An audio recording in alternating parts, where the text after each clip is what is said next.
I'm glad there was a little bit of a pause there for giving away the gifts, because you can always count on a software company to come and break the hardware. So I didn't mean to, but that's just how it works. Hi, I'm so excited to be here. First of all, this is my third time to present at the user conference, once virtually and the last 2 years in person. This is such an exciting group, number one, because Steel is one of my favorite resellers. Don't tell my other resellers I said that, but I'll tell them also, so it's actually okay. I tell them you need to be more like Steel. It's true. And secondly, I don't often get an opportunity to talk to this kind of audience. I talk to a lot of people like Steel's technology team, the people that are using our software to configure employer groups. It is very rare that I get a chance to talk to HR users of the system, and much less in having this many at one time. So I'm really excited about it. It's really going to lead into a lot of the stuff we're talking about today. So just a really brief introduction. I, unlike Jen, will not apologize for saying y'all, because I'm from Texas, so I'm allowed. So you're going to get a lot of y'alls from me today. I was talking to Jen earlier about things that sometimes all these things come back around. A little bit of my background. I got my degree in psychology from the University of Texas, and I thought I wanted to be in HR. I was going to get my master's in organizational psychology. And during the time I was working on my master's, I worked for a company called Electronic Data Systems, EDS. It was Russ Proh's company, if you remember when Russ Proh had his presidential runs, those of you who are closer to my age. They did software and management consulting, and I worked in research and development. And one of the things they had me researching, since I was working in organizational psychology, and this was in 1993, what would it be like if people actually worked from home? And it was this crazy idea. And what if people only came into the office sometimes? And how would we monitor if they're really working from home? And how would we treat employees that are working from home differently? So like the very first white paper I wrote in relation to any of the organizational psychology I did was around the psychology of telecommuting. That was a term that was used then, was telecommuting, not just working from home. And EDS had a software team that was writing software that was going to monitor your eye movements, make sure you're looking at the computer, and how often is your mouse moving, and your keyboard, and what's on your screen, and what programs are. It was really creepy, and I'm really glad it never actually went to market. But that was kind of one of the first things I did. And then I didn't finish that degree because they said I needed to quit that really exciting job and work on a thesis at a university. And I said, I'm doing what I want to do anyway. But then EDS decided I should be a developer instead. EDS had a habit of doing that. They would pull people out of different departments and say, we think you should be a developer, and they would teach you how to code. So they taught me how to code, and then I've been in software ever since. So it's nice to have in this environment, because again, this is what I thought I was going to be doing. I was planning on going into HR. I was planning on doing HR management. I loved that. That was what I planned for all the way through school, and then things kind of changed. It's exciting to be back working with this group now and software around this. So today, what I'm going to be talking about, when Wes sent over the agenda, I was listed as a hot topic, so I had to put that up there. I thought that was kind of cool. I'm like, all right, well, Jen, you're keynote, but I'm a hot topic. I joke, Jen and I go back. So we're going to be talking about the areas of interest that our software is developing in this year, really the areas we've been focusing on. And then we're going to do a deep dive into something called HRX, which is short for our HR experience, which is something that's going to be rolling out. I'll tell you about the rollout at the very end, about how that's going to work. So, first thing I'm going to talk about, we've been focusing on over the last year and are continuing to, are key API integrations. API is a term that's been thrown around a lot today, and so I just want to break that down really quickly. API means Application Programming Interface. You don't care what that means. API means two systems can talk to each other without any kind of intermediary. So the presentation that Christine just did on reporting in the files and carrier feeds, in a carrier feed there's an intermediary. BenSelect writes to a file, the file is then read by the carrier. We don't need that intermediary when there's API connections. What this means is that the receiving party says, here's ways you can talk to me directly. Here's my language. Here's language that you can say to me to make me do things that my software already does. And the other piece of software says, cool, I'll write code that gives you that directions. And then they can talk directly to each other without that intermediary. That's all APIs are. So in the area of APIs, the vision really is that we are a fully connected ecosystem that doesn't need those files. It doesn't have something in between. We have a hub, and everything else comes out of it, and it just flows. Okay, so what this allows is a more timely data connection. Everything is always in sync. You don't have, okay, my payroll file isn't going until Friday, so what happens with this person that's hired on Monday and we're not going to take out their deductions until later? You lose that time gap in there. It's easy to track. The way we've developed our API interface is that we have a dashboard that you can go in and see. It's not some hidden secret communication that's going on behind the scene. You have a dashboard where you can see for every API connection how things are working, what's been sent. You can even put things into an approval mode. We're saying these two systems are going to talk to each other, but I am not going to accept anything going out of the system or coming into the system until I see what's being said. We translate it for you. Yes, I want that. No, I don't. So we have a seamless interface around that where you can see it really well, and it's very secure. You don't have to worry about, did someone accidentally pick up this file that shouldn't have? Did this file get seen on an SFTP site by someone who didn't have access to that employee's information? It never lands anywhere else. It goes from one system directly to the other seamlessly. So what we've been working on with that, we mentioned the payroll files. So Paylocity was really the first one that we worked with on this. Paylocity came to us, had heard that we were interested in talking about this. They said, we are ready to work on this. And if any of you have that Paylocity API connection, it's just so cool. It really is. I mean, you put a new hire in Paylocity, a minute later they're in Ben Select, they enroll, a minute later those deductions are in Paylocity. It just happens. You don't have to do anything. And if any change happens, if you go in and say, oh, you know what, something was configured wrong, if you use that pencil to edit, that change goes automatically to Paylocity. You don't have to wait for anything else to happen, it just happens. So based on what we did we've worked with a lot of other payroll carriers over the last year. Christine mentioned a couple of them, Paylocity, Paycor. We also have NetChecks and Viventium and iSolve. There's some of the smaller ones that are out there, but this year's goal is we want to play with the big dogs. So ADP and Workday. The problem with those is they have their own benefit admin systems. And so they say, well, yeah, okay, fine, we'll work with you, but they aren't making it easy for us. We're having to jump through a lot of hoops. We've made great strides in that. With ADP, we're about to join their marketplace. Once we're a part of their marketplace, they'll actually talk to us. And then we're going to actually be able to get that going. So I suspect code is going to start on that in the fourth quarter. Workday, we're much further along in the process. We're actually already getting the specifications, and we're going to start building that rather soon. So those are two big players we've been working for this year on those API connections. The other one that's listed up there is industry standards, LIMRA. So Jen mentioned LIMRA a couple of times. This is an industry organization, and they've developed some data standards. And actually, the president of Selerix, Lyle Griffin, has been key in that development. He went forward and said, I don't want something you can just work with Selerix on. I want something that anyone in the industry, from carriers to Ben admins, any Ben admin out there can work and read the same data types. What that means is we don't have to say, well, this carrier has this format they want their file in, and this carrier has this format, and this carrier has this format. And so we have to get them all set up, and we have to go through this testing process. If everything's standardized, and they know we can create it and absorb it, and they can create it and absorb it, it's taken care of, right? So that connectivity can happen either in a file or via API. We already have the format. We know what their calls that they need. They know what calls they need to us. So that's in place. Selerix already supports this LIMRA standard for carrier files.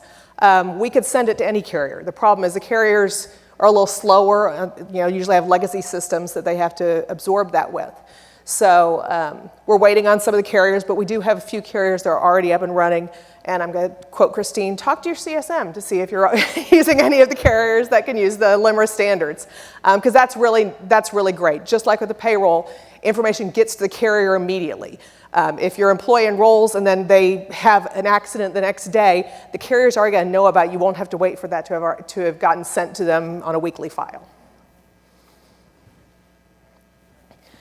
Second area of focus that Selerix has been looking at is ease of reporting. And I love that I was right after Christine here. So I know that this organization here, you don't set up and configure a lot of the reporting, but your technology team at Steel does. And they have to struggle with things a lot of times. I'll tell you, reporting is complex. They're not struggling because the system isn't doing it right. They're not struggling because we're making it harder than it should be. It's a hard process. And we've really been focusing a big design team and a lot of effort on how do we make that easier. Part of the thing that makes it hard is the configuration. You know, Christine mentioned that for some partners, they say it's one format, but then they want it different for this employer group, and they want it different for this employer group, and they want it different for that employer group. Rather than us managing files that are in all those different formats, we want to have one that we can kind of flip switches, and that starts making it complex because your technology team has to know, well, how do I configure it for this employer, and how do I configure it for this employer? So one of the things we've been working with is really on how to make that configuration easier for your technology team. This is going to make it easier for them to get those files out to carriers in situations where we do still need files. It's going to make the testing process a lot faster to get those up and running. And it's just going to make them happier, because if they're happier, then you're happier.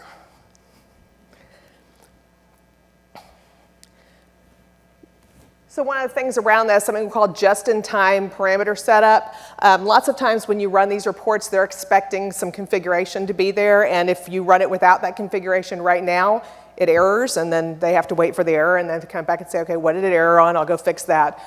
This just-in-time, basically, at the time you run it, it's going to pop up and say, hey, you haven't set these 10 things, and not only are we going to tell you what you need to set, we're going to let you set it right here, and then we'll go out and save it into all the different places so that you don't have to figure out where to go. Just something that's going to make it easier for them. We're also making our error messages easier to read. I want my error, if a report errors and it shows up there on your deliverables tab that Christine showed with red, I want anyone in this room to be able to look at it and say, this is why it errored. Not just the technology team, not just Selerix. I want anyone to be able to understand what happened. So we're trying to make those a little bit easier to read and a little easier to comprehend. And clearer instructions. So really, we've been focusing this year on making everything easier. That was kind of our goal from the beginning. What do we do to make things easier?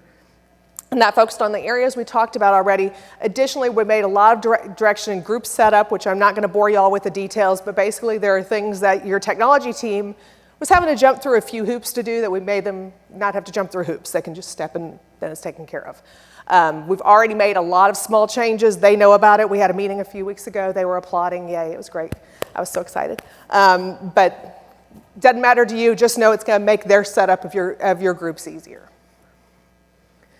Also try to make things in enrollment easier. So we've been reducing the need for them to have to write any custom code. We've been handling some common enrollment situations a little bit easier so that it doesn't take as much for them to configure, make that group management more intuitive.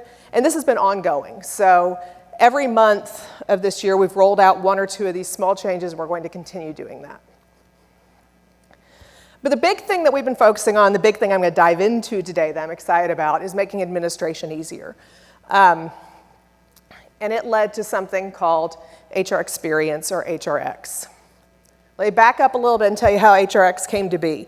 Like I said, I usually speak to the end users of our systems that are like our partners at Steel. They're the ones that are doing the configuration of the groups, that are managing things. And about 4 or 5 years ago, we were really focusing on a lot of user interface changes, trying to make our buttons prettier and the site look better.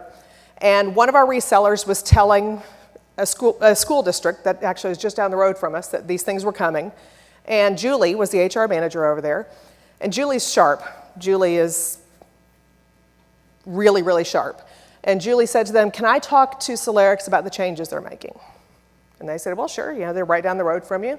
Let's set up an appointment. And I was excited because I usually don't get to talk to HR people on a one-on-one basis. And Julie came in and she laid into me.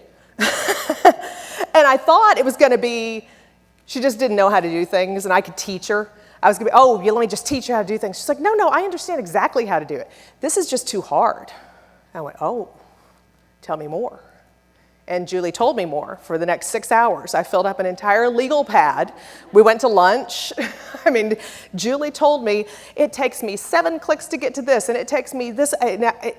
If an employee walks in and says, I need to know my benefits, I have to do this, this, this, and this, and I'd say, oh, but you can do this. She goes, that's still too hard. Okay, Julie, what do you want? So I filled up a legal pad with things that Julie thought would be good changes to the way the system worked. And I kind of went away from there shook, because I was like, wow, I was feeling good about this. And yes, we can do all this stuff, but are we really making it too hard? So I started talking to other HR managers. Wes mentioned at the beginning that the Selerix platform has over 9,000 employer groups on the platform. Selerix itself only manages about 200 of those. It's resellers like Steel Benefits and other partners that we have that manage those. So I don't have direct access to a lot of HR people, but for those 200 groups, I pulled in people who would be willing to talk to me and started going over Julie's ideas with them. And some of them, I found out, okay, Julie was the only one who thought that way, but the majority are ones that everyone said, yeah, Julie's right. That's what we want, okay? So at that point, I got really excited. I had this idea I wanted to happen, and unfortunately, there were a lot of other things that kept coming up in priority order. I finally had the budget that I was going to get HRX done in March of 2020, and then the world shut down, and we had to pivot and do virtual enrollment assistance, which I understand. But last summer, I got a dedicated development team that could finally start working on this. So I'm really excited. What I'm going to be demoing for you today is actually live code. It's from our development environment, so there might be a few glitches, but it's looking really good. I want to kind of show you what happened there. So let me give you a little bit of the things that Julie and the other teams I talked to said. So like I said, this was developed through an open dialogue. Fewer tabs and navigation options. So in the area that y'all go to on a regular basis, there are, 12, 15 tabs? And you have to remember where you go for each tab and how you get to them. And we took that away. In HR Experience, there's 3 tabs. There's one that is the current information about the employee and all their benefits and all their dependents and everything else. There's one that is history, and there's one for life events. That's it, okay? A benefits summary overview that's not only easy to see all their benefits in one place, but who's covered under them. Right now, if you want to know who's covered on your employee's medical, what do you have to do? You have to go to find the employee, go to the coverage tab, click on the pencil icon, then go to the individual's covered tab, and then from there, you can't even cancel back out. You have to go back to the main tab before you can cancel. Yeah, I'm sorry. That was developed before I was in charge, and then we just kept it. I'm sorry it's been there for so long. You have, when you look up the employee, you can scroll down, you can see not only their benefits, the costs, everything you can currently see, but who's covered and when those individuals came on and off the coverage as well. Now I'm going to show you that in a second. A consolidated event history screen. So right now, and I'm sure your CSMs have told you when you ask, how do I find out when this happened? Well, some of it you look on the events histories tab, and some of it you look on the applications tab, and some of it you look on the work history tab, and some of it you look on the pay history tab. And some of it you may have to go look on the demographics tab and then expand to see the history of what happened there, right? Yeah, I'm sorry. Again, I did walk into a lot of this already, so, but we're fixing it. So we have a consolidated event history tab where history is displayed as things that have happened to this employee, and they're in one place. Now, you can search that list, you can filter that list, you can sort that list, you can do things to where you're not having to just dig through, but it is in one place. A step-by-step workflow for qualifying life events. I do want to caveat that this is for administratively driven life events. At this time, employee self-service life events are not affected by these changes, but that will be the next thing coming. But I don't have anything to show you with employee-initiated life events today, but I will show you the step-by-step workflow for administratively driven life events, which I think you'll find easier, a lot more intuitive, and it actually takes a lot of the steps out. And the last thing, and this is one that really surprised me, is that one of the things Julie told me is she would have an employee's information up and she would accidentally change things because those fields are all editable, right? You can, if your cursor happens to be in the salary and you think you're typing in some other window and you type in there and then you hit enroll, you have saved someone's new salary and you've made changes. So the default view in HRX is read-only. If you want to edit, you have to explicitly say, I'm going to edit these fields. It's not one field at a time. You edit islands of data at a time. That was one that surprised me. I would not have thought of that as an issue, and then every other group I brought it up to, like y'all, they said, yes, that happens. So, yay, we're fixing it. All right, so with that, I'm going to switch over to a demo, and I want everyone to say a little prayer to whoever you pray to that my developers listened and didn't start any builds while I was up here today, because when that happens, the site completely goes down. I think they did. I threatened them. Nicely. They might have.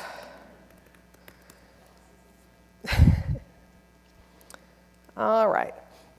So when HRX is rolled out, and again, after I talk about what we're looking at here, I'll talk about how it's going to roll out in the time. But when it's rolled out, this is going to just become a new view of your employees. So whether you get to your employees area by going to enrollment employees, or whether you search for an employee in this widget, you're going to get to HRX.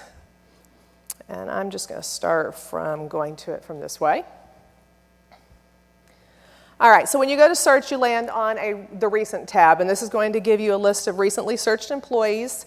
You have a search box so you can search for others. We give you a little bit more information on each one that's been searched recently than you see in the current view. You can see we give information about their job title. That's new. Some of the information about their location, et cetera, that you don't currently see right now. When you find the employee you're wanting to look at, you just click on the little I, and it brings up a view of this employee. We're going to land on the Overview tab. The Overview tab has a series of islands with different types of information about the employee, starting with kind of their high-level summary information, going down into information on their employment, and then a view of their benefits. So, for example, right here we can see on Miss Angela Adderholt Test, on her medical, we see what product she's enrolled in, what tier, when the effective date is for the entire set of benefits, and we also see when different people came on to that coverage. In this case, she had a child that added after the rest of them. They added, most of them had a May 1 effective date. She had a newborn. That child was added on 7/1. You can see that immediately here, as well as seeing the costs.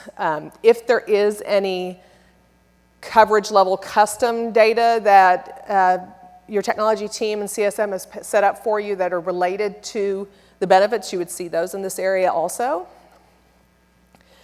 You also have two views of your current benefits.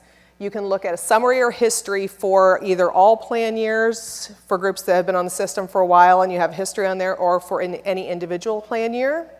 The difference between summary and history is, in summary right now, for example, medical, I have Angela and all of her coverage, including the one that joined in July.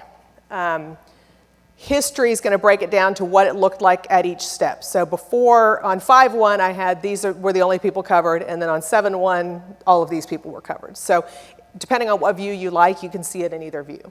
And like I said, you can also break that down by all plan years, where you can see a full history at one time without having to go to a different history tab, or only look at the current plan year, whatever your preference is.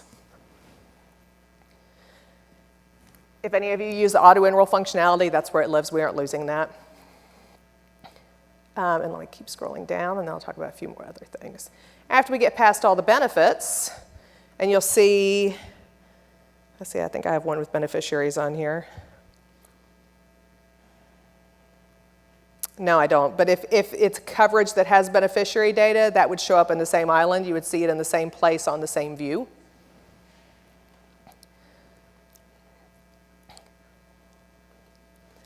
After we get through that, this will actually be collapsed when that rolls out, but you have details to get in the applications. We have a full list of their dependents that's still here on the same tab with all the information about them. And then any forms that employee signed that you have the ability to download, print, et cetera.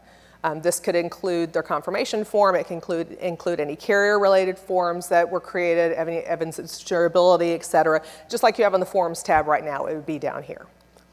There's also going to be another section that hasn't been put in here yet that will show that communication tab that you currently have, that has where you can view and add notes. You can see any virtual enrollment assistance if there's been any chat sessions, et cetera, or you can see any documents that the employee has uploaded to the system during enrollment.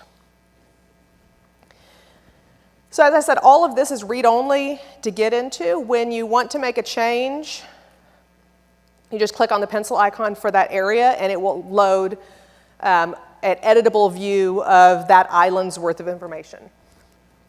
So you can make your changes here. For example, I'm going to add a work phone for Angela. If you want to give a reason, some of the islands require that you give a reason, some of them don't, and it's kind of just dependent on what kind of information it is. For example, if you're doing a job class change under employment, it would say you have to give a reason for this. But for contact information, you don't necessarily have to, but you have the opportunity to. And then the last thing I want to show on this overview is this print all. And this was definitely a Julie thing that a lot of people said, oh, that's an aha. Is she said when an employee walks in and I've answered all their questions, then they want to say, well, can you just give me either an email or a printout with everything you just told me? Does that sound familiar? You have a print all, and it's basically going to give you everything that's on this employee overview tab in a nice PDF style layout that then you can email or you could print it and hand it to them right at that point. It has all of everything that you see here, the contact information that we have, the personal information we have, the employment, what your salary is, where you're working, all of your benefits broken down into those tables showing who's covered under each of your benefits, all of your beneficiaries, all the dependents we know of in the system, and any forms you've signed, just a listing of the forms that you've signed. So just hey, here's everything I just talked about. All right, I'm going to jump over to history because I'm going to save life events for last. Like I said, this is a consolidated history. You can see on here that I just changed work phone, and so it showed up here. If I want to search for types of change, so I find the 3 times that any kind of phone numbers have changed. It lists not only changes to the employee's record, but coverage changes also, and I can say I want to show things related to the coverage of the person, but in this situation that we'd had, I deleted some coverage because this is a test person. I was just seeing what happens. I changed some coverages. I did an administrative life event where I changed their medical. I can see them all in one place with the ability to expand and see some details on it as well. There are a few more details being added to this right now. We also have the ability to see just person-related changes, so things that are just related to the employee's record. Or dependents, which includes dependents being added to the system. Here's a new child that was added under a court order. Everything that's happened on this employee in one place. Like I said, searchable, sortable. You can find the record you're looking for, but you don't have to know what tab to go to. It's all going to live on history.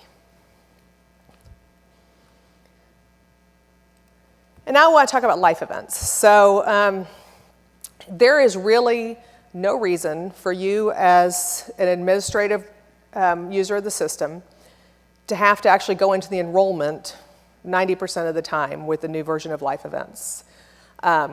If our system can calculate the change that you're asking it to make without you actually going to the enrollment site, we will do it, and you don't have to walk through the enrollment. So right now, you go through and you say, I'm doing a marriage, I want to change these benefits, and it launches the enrollment site, and now you have to go through the enrollment. We looked at it and said there's really no need for that to happen in a vast majority of the time. So what we did is we developed a workflow that you start with saying, what am I wanting to do? Am I wanting to add or remove coverage or both?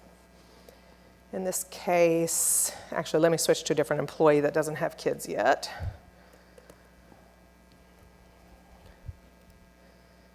All right. I'm going to say Russell just had a baby.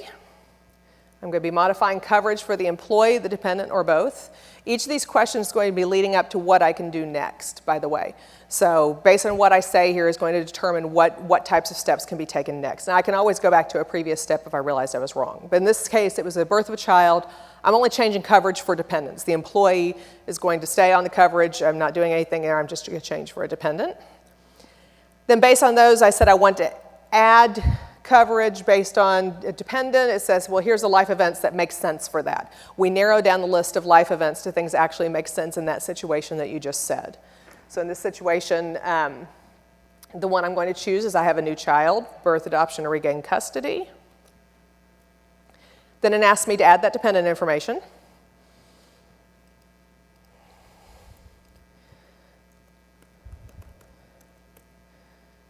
Well, Sissy was born on 1/20/22, female. Now this group is set up to collect dependent documentation. You notice I said what kind of documentation would be required or would be allowed. If your group is set up to accept documentation at the time of enrollment, this is another cool new thing we've added, is that during the life event we have the ability to say either you already have a copy of it or a file with a scan of it and you're going to upload it as HR, or we're going to let the employee upload it.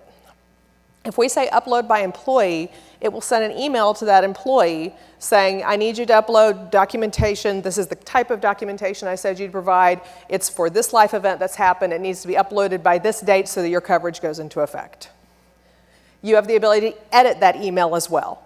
So if you don't like the wording on it, you can go edit it. It's got little placeholders for the stuff that we need to know as far as the benefit name and the employee's name and things like that, but you're welcome to edit, change the look of it, put your logo on there, put your signature on it, whatever you want to do.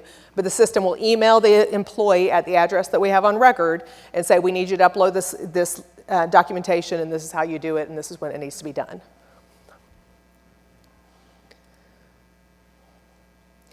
But then this is really the cool nuts and bolts of it. So I said I want to add a child to coverage. These are the coverages that this employee has that currently are configured in the system to allow you to add a child, to make changes on the birth of a child. So I can go through and say which plans I want to change.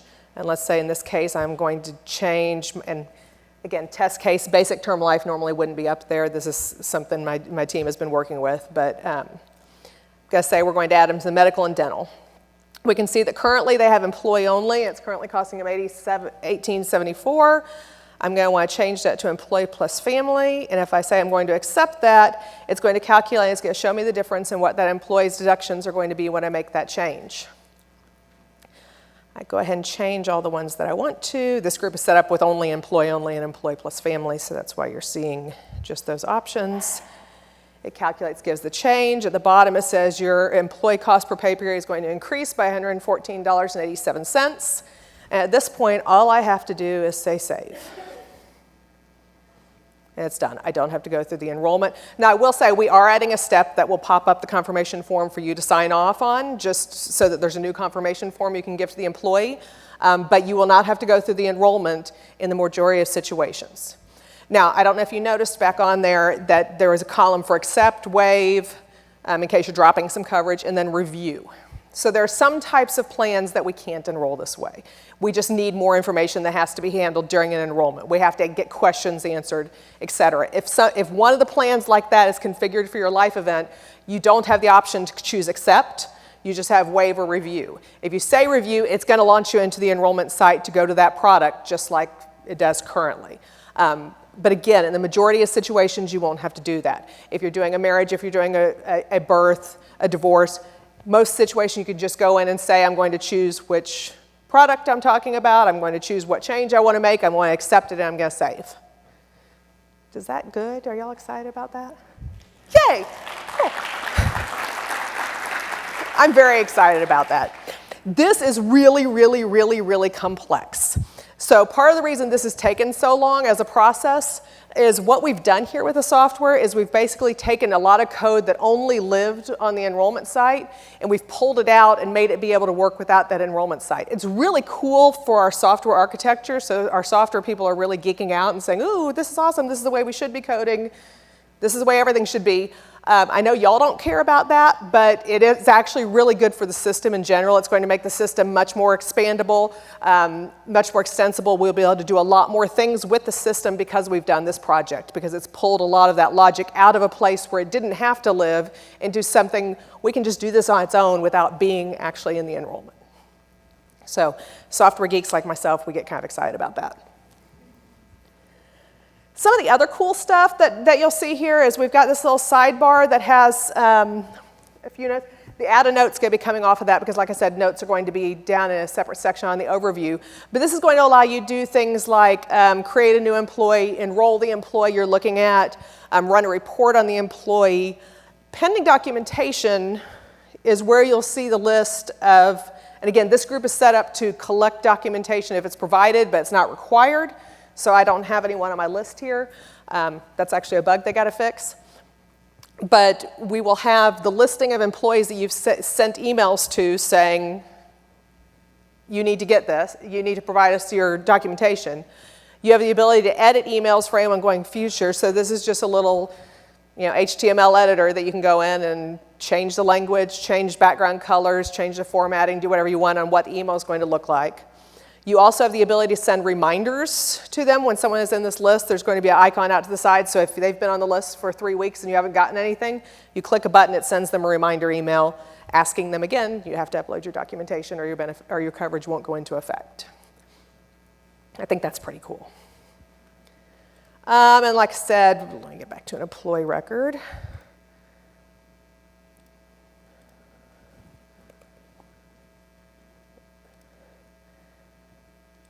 You also have the ability to enroll this employee, run a report on the employee. If I were to run a report, just like right now, you have little tiles with different reports you can run. They're just going to be in a grid instead. The benefit is that once you've run it in the past from this view, something you don't have in the current view is the ability to download something you've run in the past. So I ran a personal benefit statement on this employee yesterday. I have the ability to download it and view it for myself again now, where right now you'd have to go out to your sent reports to get it. Now you can get it from the employee area. And let's see. Did that get applause? Cool. That wasn't what I was expecting. That's awesome. Like I said, add a note's going to be in another place. Enroll, that would just take you to enrollment. And then if you want to get back to the rest of the system, if you want to get back to the home page, or if you're someone who does go to the reports area or other things, you can get back to the regular view by just clicking Return to Group Admin, and it's going to take you back to your home page. If you are someone who absolutely loves the view we have now and thinks, that's the cat's meow and I don't want you to change a thing, and you're really panicked that I'm telling you there's going to be change, I've got some good news for you.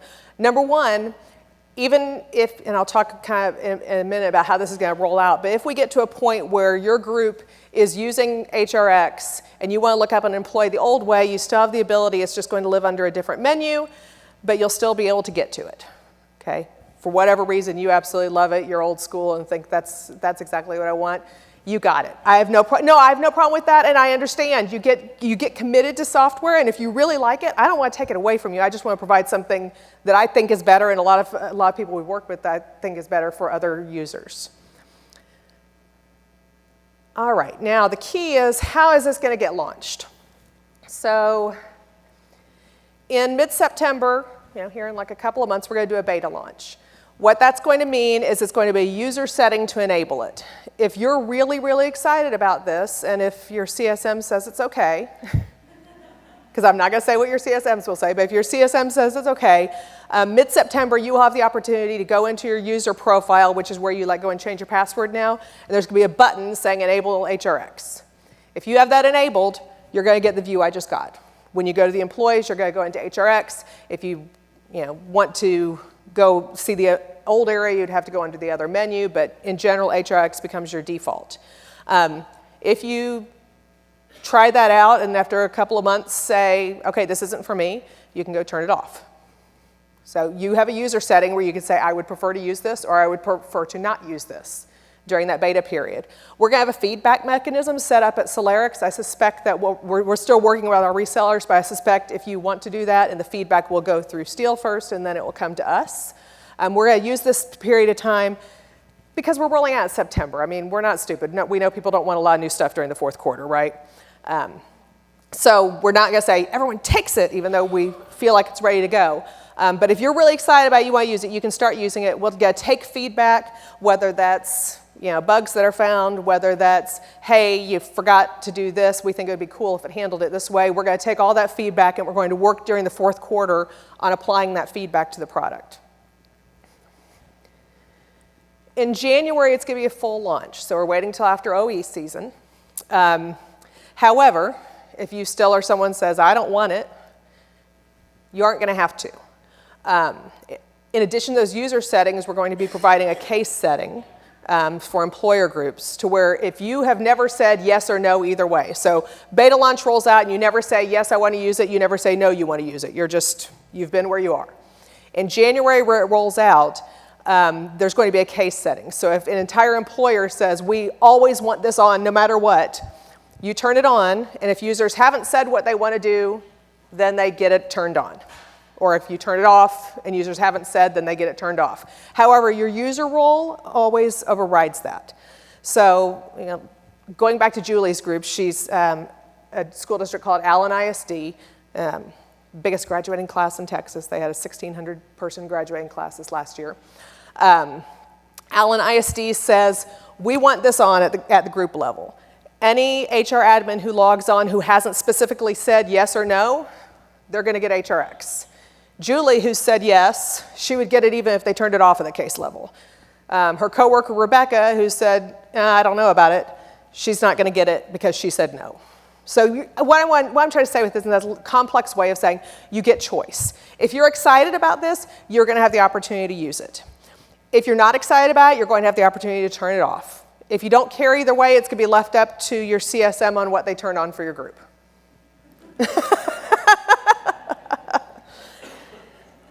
Any questions about the rollout? I just don't want to panic anyone, but I want you to be excited as well. And yeah.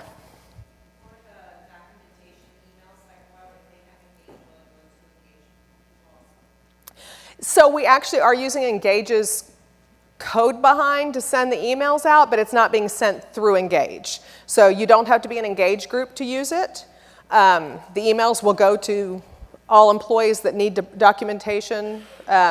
If you've done a life event for them that requires documentation, they're on that list. It doesn't matter if you have Engage or not as a group, it will send those emails.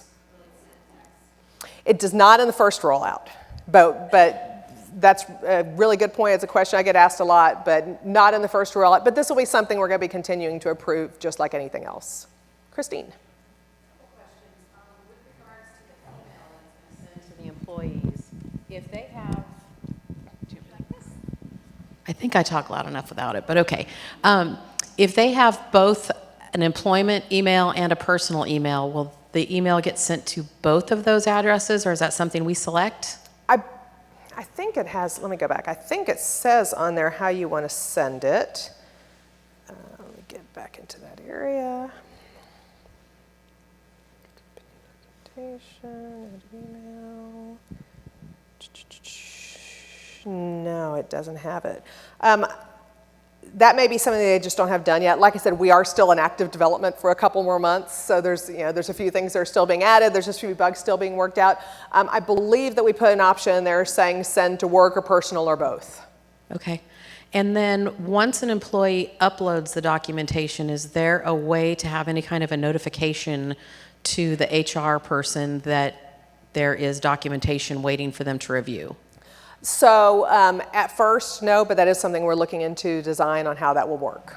Okay, 'cause during our self-service life events session, that was another recommendation just in terms of the follow-up tab. Yeah. That if there could be some kind of a notification when someone enrolls and it goes into follow-up, that there's a way, kind of like how we have the API connections, now there's a notification anytime that an error hits the dashboard. Same type of thing, that if we could have some kind of notification available that there's follow-up available. I think that's a great idea, and I mean, it's a path we're definitely going to go down. It probably won't be a part of that January release, but will be something that's being added to the backlog to work on. Okay, awesome, thank you. Cool. Yeah. That I lost track of where you were. So what you just showed us was fantastic. We're all excited about it. But that's what we see as administrators. Right. That's also fabulous for the employee experience. Is their experience changing and going to look like that, more streamlined? Not as a part of this project. Okay. That's going to be another project for another year, but we know that needs to happen. We have a design team that's already starting to think about what that would look like. I don't have it committed for next year yet because I won't know what I'm doing next year until I get all that approved from the board in December. So it's one of the things I'm looking at. It's not a part of HRX. This really is what you are going to see when you log into the system.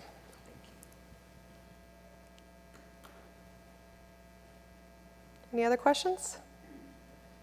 Thank you so much for your time today. Like I said, it is really a joy to get to talk to this audience. I've loved getting to talk to some of y'all on the breaks. If you come up with a question about this, tell your CSM and they will ask me. Thank you.